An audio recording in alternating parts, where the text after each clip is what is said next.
Bienvenue dans Smart Bourse, votre double dose quotidienne de marché en direct sur Bismart. Chaque jour à la mi-journée, 12h30, 13h. Et le soir, la grande édition pendant une heure à partir de 18h30. Au sommaire de cette édition de la mi-journée, des rendez-vous importants pour ce jeudi. La Banque Centrale Européenne et l'inflation américaine.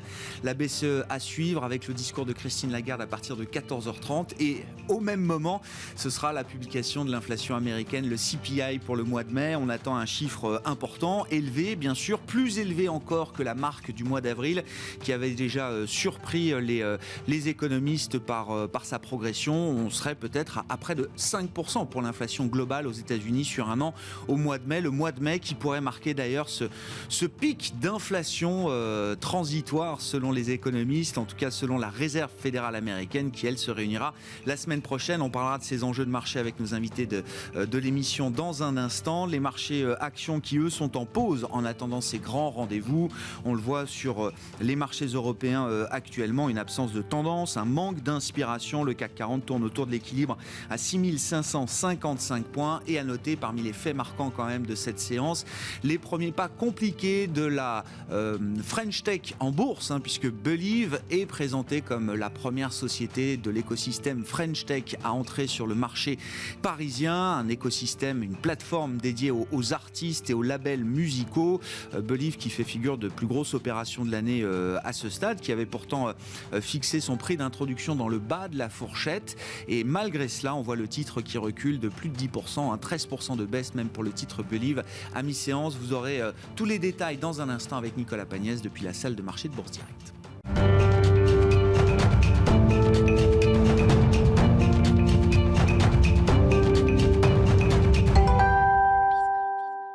L'agenda du jour est chargé, mais les rendez-vous sont encore à venir et c'est donc pour l'instant le calme sur les marchés européens à mi-séance. Le résumé complet avec Nicolas Pagnès depuis la salle de marché de Bourse Direct. La tendance est en recul à la mi-journée sur le CAC 40. La prudence semble même de mise avant les deux grands rendez-vous économiques du jour et même de la semaine que sont la décision de politique monétaire de la BCE et le chiffre de l'inflation en mai aux États-Unis. En ce qui concerne la décision de la BCE, tout d'abord, la question sera de savoir si celle-ci décide de freiner ou non le rythme de ses rachats d'actifs pour le trimestre à venir, alors qu'elle avait augmenté le rythme donc de ses rachats d'actifs sur le trimestre précédent. À noter que les investisseurs suivront également de près les prévisions économiques de l'institution qui seront dévoilées au même moment, à savoir en tout début d'après-midi.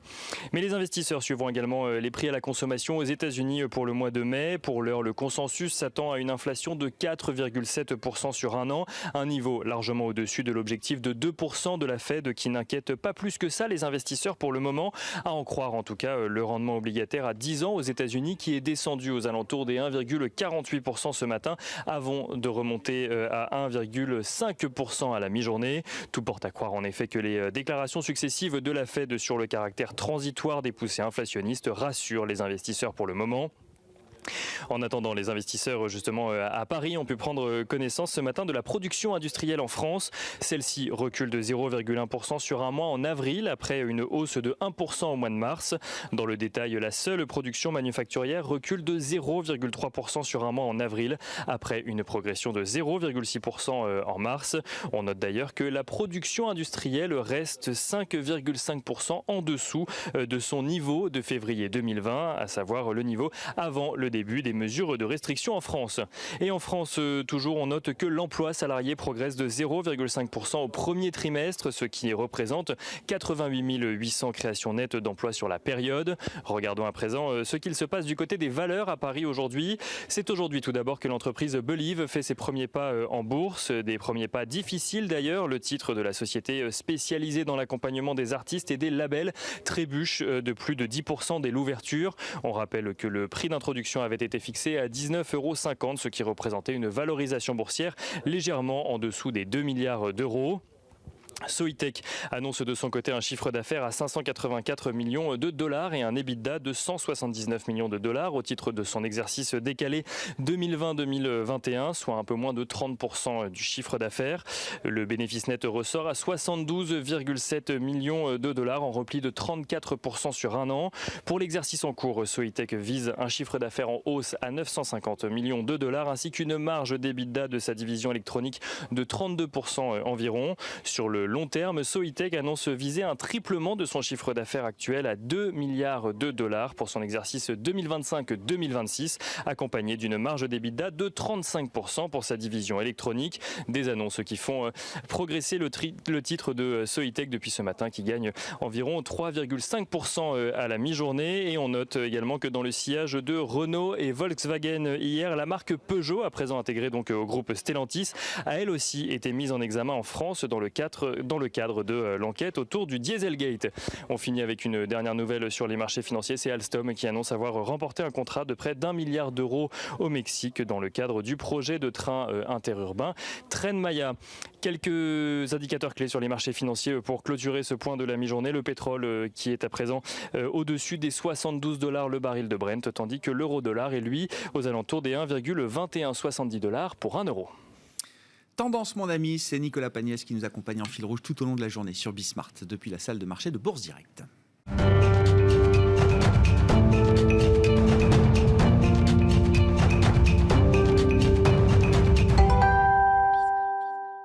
L'inflation américaine est à la une avec l'indice des prix à la consommation pour le mois de mai aux États-Unis qui sera publié cet après-midi à 14h30. Et Thomas Kosterg est avec nous en visioconférence pour évoquer cette thématique permanente de l'inflation américaine, senior économiste US de Pictet Wealth Management. Bonjour et bienvenue Thomas.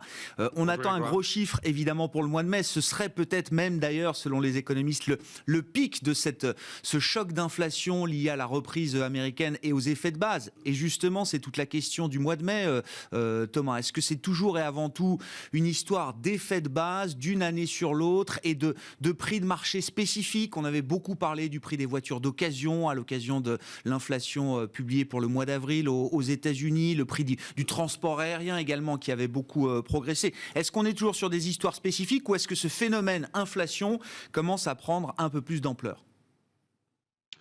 Tout à fait. Donc il y a vraiment deux questions. C'est est-ce qu'on passe d'un sujet microéconomique à un sujet macroéconomique?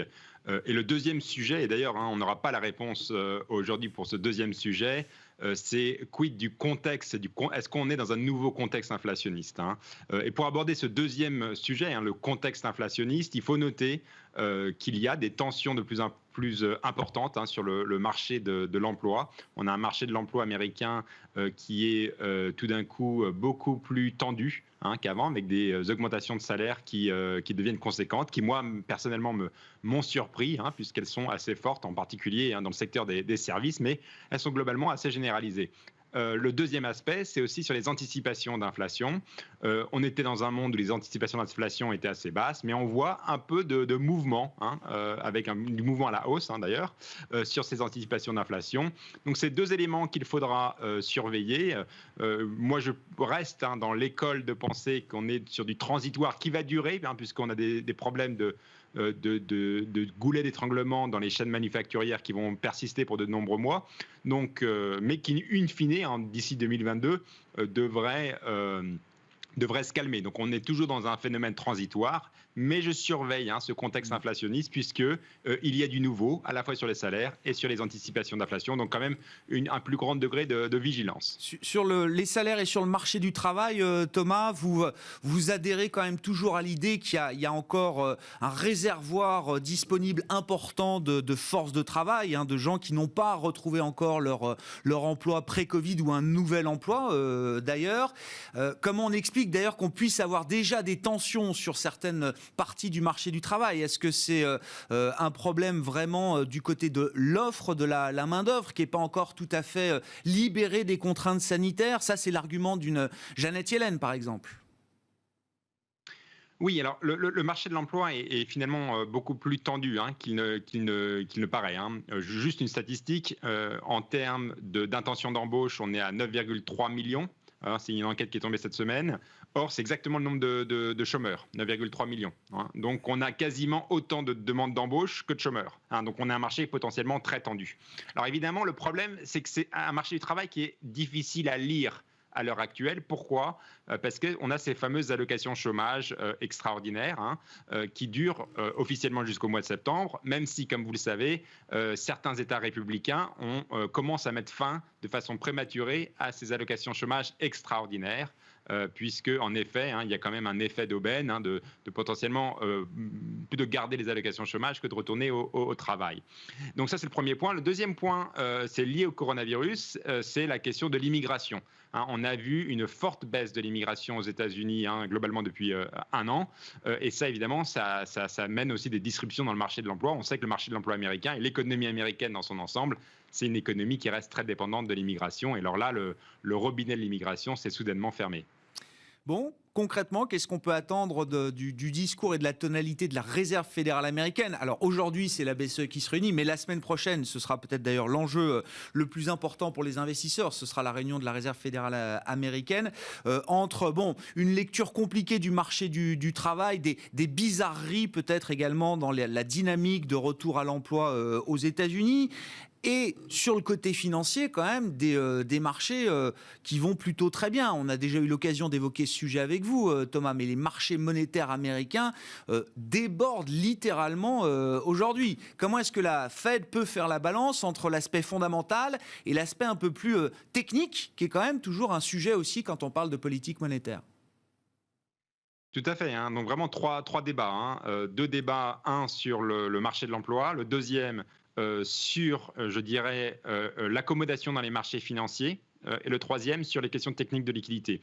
Ces trois débats-là vont avoir lieu cet été et à mon avis vont donner lieu à une réflexion et une conclusion qu'il faut réduire les achats d'actifs avec un signal qui va être envoyé certainement cet été, certainement au mois d'août lors de Jackson Hole, qui a l'air d'être le meilleur endroit pour faire cette annonce, même si je pense que les risques sont que le signal pourrait débuter bien avant Jackson Hole, étant donné tous ces paramètres. Juste sur le marché de l'emploi, je m'attends en effet à ce que la Fed nuance son propos. Pour le moment, elle dit, regardez, il y a 7,6 millions de jobs en moins, donc circuler, il n'y a rien à voir. Et en effet, je m'attends à ce que le débat change, y compris à l'intérieur de la Fed, pour dire qu'en fait, le marché de l'emploi est beaucoup plus tendu que ce qu'il n'y paraît, notamment par rapport à cette statistique que je vous avais mentionnée, par rapport aux demandes d'embauche versus le nombre de chômeurs. Et donc, un marché d'emploi beaucoup plus resserré, beaucoup moins de slack dans le marché de l'emploi américain. Deuxième débat, on est dans des niveaux d'accommodation financière, de conditions financières qui n'ont jamais été aussi lâches, n'a jamais été aussi facile, même en 2007, même en 1999. Donc, il y a vraiment une vraie question. Est-ce que c'est bon pour l'économie, bon pour les marchés financiers, bon pour le niveau de discipline qu'on nécessite quand même dans un marché financier d'avoir de l'argent si facile, si bon marché et si abondant? C'est une vraie question, parce qu'il y a quand même, la Fed garde quand même une casquette de gardien du temple, si vous voulez, du marché financier et de sa santé. Or là, on peut se demander si on n'en va pas un peu trop loin en termes d'aisance des conditions financières. Je rappelle, par exemple, ne serait-ce que les spreads de crédit, on est sur des très très bas niveaux. Voilà, il y a quand même une question de resserrer les conditions financières dans son ensemble.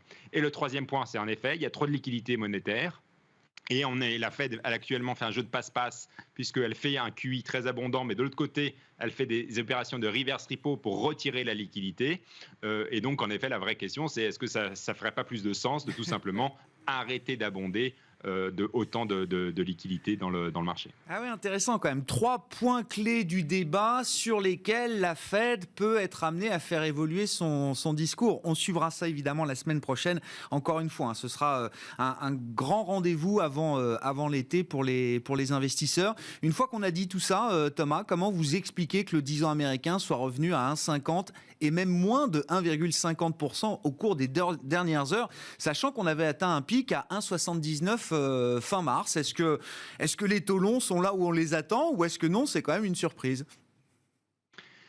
Oui, alors sur les taux longs, comme vous le savez, ils peuvent être décomposés en taux d'anticipation d'inflation et les fameux taux réels. Moi, ma surprise reste que les taux réels sont toujours aussi bas. Et à mon avis, ils ne sont pas, c'est pas porté par les fondamentaux macroéconomiques. On a quand même des révisions à la hausse des perspectives de croissance à moyen terme, y compris de cette année, mais aussi des prévisions de croissance à long terme qui montent parce qu'on pense qu'il y aura plus de façon permanente et persistante, plus de dépenses budgétaires de la part du gouvernement Biden, notamment. Donc tout ça, c'est un peu bizarre par rapport à la baisse continue et le niveau des taux réels qui est très très bas. Donc il y a un peu une bizarrerie là. Je mettrais le mouvement dans le marché obligataire américain sur le compte surtout des facteurs techniques. Il y en a deux. Premièrement, le marché était short tôt, voilà, notamment parce c'est vrai qu'il y avait cette narrative d'inflation qui monte. Donc le marché était très short tôt. Deuxième point, une question d'offre et de demande d'obligations dans le marché, puisque je le rappelle, le Trésor américain est dans un processus, en fait, il est en train de tirer sur son compte en banque à la Fed, et donc il y a moins d'émissions obligataires. Donc il y a vraiment un problème de papier. Il n'y a pas assez de papier pour toute la demande, mais je pense que cette raréfaction du papier est temporaire et un peu artificielle. Donc je pense aussi que le market clearing price, si vous voulez, des bons du Trésor américain n'est pas exactement celui qu'on voit à l'heure actuelle. Il faudra attendre encore une fois le mois de juillet-août, une fois que le Trésor aura arrêté de tirer son compte en banque à la Fed pour y voir un peu plus clair. Merci beaucoup Thomas, merci pour vos remarques et vos analyses du jour sur la situation américaine, l'inflation, la réserve fédérale américaine qui sont les grands enjeux de la journée et de la semaine suivante. Pour les investisseurs, Thomas Kosterg avec nous en visioconférence depuis Genève, économiste senior en charge de suivre les États-Unis chez Pictet Wealth Management.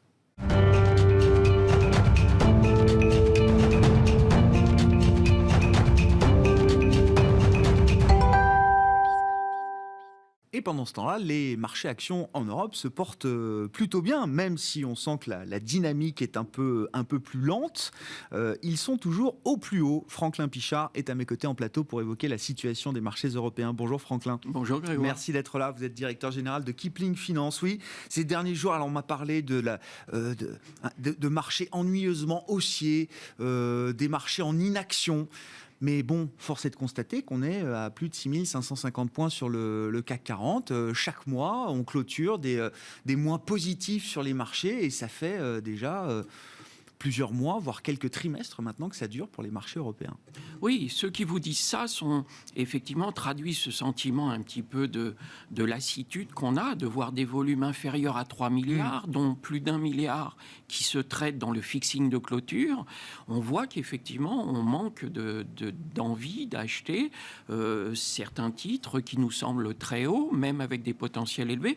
Et puis, on préfère toujours acheter sur repli. Et effectivement, les investisseurs attendent ce repli, mais ce repli, pour le moment, n'arrive pas et ne vient pas. Maintenant, la hausse du marché, on progresse d'un peu plus de 17%. On a connu pire ou mieux, j'ai eu envie de dire. En 88, le marché avait pris 51%. 11 ans plus tard, en 99, il avait pris 57%. Et puis plus près de nous, en 2019, il a pris 26%. Donc 17% en soi, c'est pas un objectif. On se dit pas que l'année est finie. On peut faire beaucoup mieux. Mais ça a été très bien dit à l'instant par Thomas. C'est qu'effectivement, la question des investisseurs, c'est qu'aujourd'hui, un gérant action ne peut pas perdre de vue cette évolution des taux. Oui, c'est ça. Qu'est-ce que ça veut dire ? Est-ce que nous, on peut avoir l'enthousiasme qu'on a ? Ouais. On va être nombreux à vous dire, mais il y a un bouleversement du futur économique, des changements de secteur, il y a des accélérations. Et puis, on a le gardien du temple qui sont les taux, qui nous disent, mais les taux baissent, ça veut dire quoi ? Est-ce qu'on prépare une récession ? Est-ce que finalement, nous, côté action, on s'enthousiasme pour des choses qui n'en valent pas la peine ? Et ça, personne ne peut savoir aujourd'hui. On a juste quelques petits clignotants qui s'affichent et on se dit, faut peut-être tempérer notre optimisme, il faut peut-être regarder un petit peu, d'où cette attente depuis lundi sur cette réunion de la BCE et de la Fed pour voir un petit peu quelle va être la tendance qui va être définie pour les prochains mois. C'est ça qui est important. On verra si ces réunions de banque centrale permettent de lever quelques interrogations du moment sur les marchés. Bon, en fait, la leçon quand même pour les investisseurs actions, Franklin, mais on en parlait déjà la fois précédente avec vous et sans doute encore la fois d'avant, c'est que on peut jamais trop s'éloigner du marché actions. Évidemment, tout dépend du profil de risque, tout dépend de l'exposition au marché actions qu'on a pu avoir dans le passé. C'est vrai que, on le disait déjà la dernière fois, on est tenté quand même de prendre un peu des bénéfices, d'alléger certaines positions, mais il faut pas trop le faire, quoi. C'est-à-dire qu'il faut quand même rester globalement dans le marché. Il faut rester dedans. On l'avait évoqué effectivement dans le courant du premier trimestre, quand ça avait quand même déjà bien progressé, de dire on allège un petit peu, et puis on a eu l'occasion de dire après qu'on était revenu un peu. Alors, il y a toutes sortes de choses qui s'opèrent. D'abord, le premier constat, c'est de se dire on a connu 3 grandes crises. On a connu 2000, 2009 et 2020. Qui sont les grands perdants de ces crises? On l'a vu, en 2000, c'était les télécoms. En 2009, et puis qui le traîne encore aujourd'hui, 20 ans après. Après, on a eu les financières. Elles l'ont porté lourdement. Notre préoccupation est de savoir quel sera le grand perdant de cette crise de 2021. Ouais. Quel est le secteur qui va plomber les portefeuilles au cours des prochaines années, prochains mois, prochaines années, et ce secteur, il faut chercher à l'éviter. Alors on cherche... Chaque crise a eu ses victimes structurelles, d'une certaine manière. Exactement, et portées par le thème même de ces crises-là. Donc, on essaie de voir, alors les thèmes, aujourd'hui, on le sait, c'est cette pandémie, et puis ensuite, les variantes, donc on n'en est pas sorti. Quand vous écoutez les médecins, ils vous parlent déjà d'une nouvelle vague en septembre et autres. Donc, mais vous avez raison, totalement. Mais du coup, on se dit, est-ce que les transporteurs aériens, l'hôtellerie, on sait que l'hôtellerie luxe ne redécolle pas. Les Américains ne viennent pas, les Russes non plus, personne ne bouge. Donc, les palaces restent désespérément vides.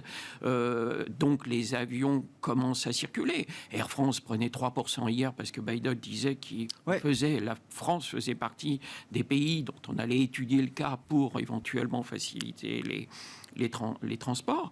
Et puis aujourd'hui, Air France rebaisse. Enfin bon, c'est un exemple. Mais voilà, on va regarder ça de près. Et ça veut dire quoi? Vous restez très méfiant encore vis-à-vis du secteur aérien, aéronautique, dans toutes ses dimensions. Alors, pas du tout. C'est-à-dire que quand on regarde Airbus, quand on regarde Safran, chez les constructeurs, on regarde du côté, ou Boeing, quand on regarde du côté des constructeurs, et là aussi, on a eu l'occasion de le dire à plusieurs reprises, pendant cette crise, les transporteurs ont envoyé un nombre incalculable d'avions à la casse parce qu'ils avaient 20 ans et plus et que ça n'allait pas le coup de les maintenir pendant une période qu'on ne connaissait pas à l'époque. Et puis, il fallait passer à des avions qui consommaient moins et autres. Donc, les constructeurs sortent leur épingle du jeu et on le voit. Même ADP, hier, a fortement rebondi. On voit qu'on joue un démarrage. Mais pour des transporteurs trop marqués, il faut être méfiant. En revanche, pas pour les motoristes ou les constructeurs. Mais on a vu Airbus, c'était il y a 15 jours, je crois, prendre 8-9%, 10% quasiment sur une séance après l'annonce d'un rythme de cadence de production là, qui était relevé. Et finalement, l'objectif est plutôt de revenir sur le programme phare à 320, bien sûr, pas sur l'ensemble de la gamme, mais sur le programme phare à 320, de revenir à un rythme de croisière horizon 2023, alors qu'on avait plutôt des horizons de temps 2025. C'est ça pour ces constructeurs. Le thème aérien, effectivement, côté constructeur. Vous avez évoqué le thème financier. Alors, le grand perdant, évidemment, de la grande crise financière de 2008-2009, mais qui semble retrouver de l'intérêt. On en parle depuis plusieurs mois maintenant, et c'est d'ailleurs l'emblème, on va dire, de la reprise des marchés européens. Le secteur bancaire qui est un des meilleurs secteurs depuis le début de l'année. Est-ce que c'est encore un secteur qui est intéressant à ce stade, Franklin ? Oui, pourquoi? Parce que cette hausse des taux, cette inflation, on est en train de débattre sur est-ce que c'est à l'été, après l'été, début 2022, mais ça va se produire. Or, le secteur financier, si je prends ne serait-ce que nos banques françaises, elles ont été bien malmenées pendant la crise. Elles se réveillent, avec plus ou moins de succès. La dernière en date, après ces publications, c'était Société Générale, qui revient un petit peu. Mais là aussi, d'une part, c'est un secteur qu'on avait déjà cité comme secteur qu'on réintroduisait dans nos allocations et qui en plus répond à une autre thématique, celle du rendement. Aujourd'hui, qu'on a déjà évoqué, mais quand vous regardez les trois bancaires, que ce soit Crédit Agricole, BNP ou Société Générale, les trois ont des rendements supérieurs à 5%. Plus près de 5,5%. Donc déjà, un investisseur qui veut, soit dans son PEA ou autre, ou avoir des rendements, on a beaucoup de personnes qui veulent des compléments, des rendements dans leur portefeuille, ils cherchent les rendements. Après, vous avez, dans une autre thématique qui fait la liaison, vous avez AXA, qui offre, là, on est à plus de 6,50, on est à 6,56. Dans un autre secteur, vous avez Total qui, là aussi, rejoint une autre thématique. On est à 6,55 en rendement. Et puis, vous avez une nouvelle histoire. Vous savez, un peu comme Saint-Gobain. personne n'en voulait. J'ai eu l'occasion de le dire, c'est le cours d'il y a 20 ans. Ouais. Tout le monde en veut aujourd'hui. Ouais. Vous avez des nouvelles histoires, des nouvelles appréciations qui s'appliquent. Total est en train de changer d'image. On va vers l'hydrogène, on va vers le propre, l'éolien, etc., etc. Et aujourd'hui, vous avez du rendement, un changement d'image, de politique, de stratégie, qui font que on a un réveil de la valeur. Donc on peut aller sur d'autres thématiques, sur des valeurs comme ça. Quand la perception change, sur des titres comme Saint-Gobain, sur des titres comme Total Énergie, ça peut provoquer quand même des mouvements puissants derrière. Quand des entreprises arrivent à changer de statut et changer leur perception auprès des investisseurs, ça peut être Oui. il y a un avant, un après. Et by the way, sur une Total Énergie également, quand vous n'êtes pas ISR, ESG ou n'importe quoi, parce que vous avez une empreinte carbone catastrophique et que vous basculez sur du green avec de l'hydrogène et autres, immédiatement vous allez être labellisé à une échéance plus ou moins courte. Et du coup, toutes ces gestions qui n'avaient plus le droit de mettre dans leur portefeuille des valeurs non labellisées vont pouvoir revenir. Donc on aura de la liquidité, on a du rendement, on a un changement, une rotation d'approche de la valeur qui peut être intéressant. Après, il y a l'inflation. L'inflation, on a la possibilité de le jouer à travers la grande distribution. Alors déjà, les financières, puisque si les taux montent, c'est ce qui a fait le retour en grâce des banques, c'est qu'avec un peu d'inflation, elles regagnent un petit peu d'argent. Et puis la grande distribution, parce que la grande distribution comme Carrefour, qui déjà aussi a un retour à la croissance et à de bons résultats, est un des rares secteurs qui peut répercuter ipso facto la hausse des produits qu'ils achètent sur les clients finaux. Il n'y a pas de déperdition, il n'y a pas de perte de destruction de marge. Donc, là aussi, quand un investisseur vous parle, il vous dit... un gérant, il vous dit, moi, je prends du Carrefour parce que s'il y a une inflation de 2 ou de 5, comme on a vu, je suis protégé. Je suis un peu protégé parce que je sais que Carrefour au minima, pourra passer une partie de cette passera la totalité de la hausse des produits sur le ticket que vous payez en caisse. Donc ça aussi, c'est un truc qui peut être intéressant à jouer dans ce contexte-là. Bon. Puis un mot aussi, les télécoms, vous disiez, mais ça c'est la thématique du rendement aussi global, il nous reste moins d'une minute. C'est intéressant parce que là on voit Altice, donc maison mère de SFR, qui prend une participation de 12% au capital du britannique BT, anciennement British Telecom. Bon, voilà, ils sont dans les télécoms, Altice, donc évidemment c'est leur secteur naturel d'investissement, j'ai envie de dire, mais pour un investisseur particulier, là aussi sur le thème du rendement, il faut peut-être regarder à nouveau, vous disiez les télécoms, la grande victime de 2000, 20 ans après, peut-être qu'il faut regarder ce secteur à nouveau. Orange est le numéro 1 des rendements avec plus de 67% de rendement.